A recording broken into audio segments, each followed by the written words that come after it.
Okay, to solve this equation is to isolate x, and the first thing we're going to do is multiply the entire equation times our LCD, our least common multiple, so which is x squared.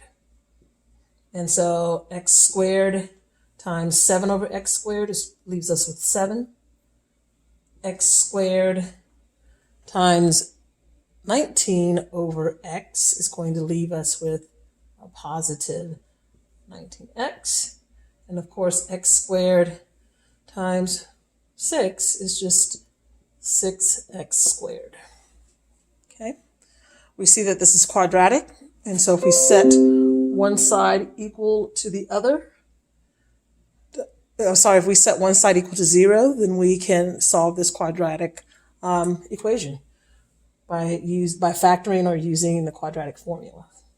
Okay, and so I'm going to subtract 7 from both sides, and I'm also going to subtract 19x from both sides, and that's going to leave me with 0 is equal to 6x, which is already on the right-hand side, minus 19x, because I subtracted 19x from both sides, minus 7, because I subtracted 7 from both sides. Okay, so we could use a quadratic formula, but let's see if we can factor. Since this equation is set equal to 0, we look to see if we can factor this equation. Okay, we have a 2, we know 6, we have a 2x here. That would have to be 3x. Okay, and so we need a negative 7 as a product, and a negative 19 as x is a sum.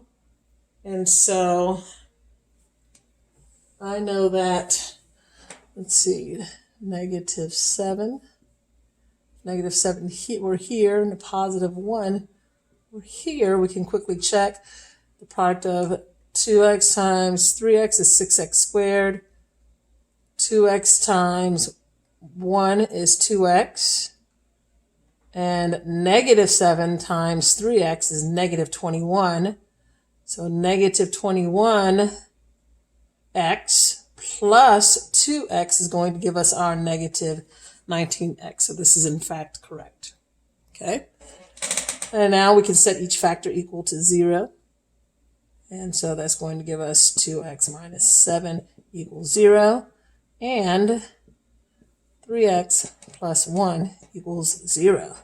And so we're going to have x is equal, we're going to add 7 to both sides and then divide by 2. We're going to subtract 1 from both sides, so negative 1, and then divide by 3. So those are our solutions. Okay,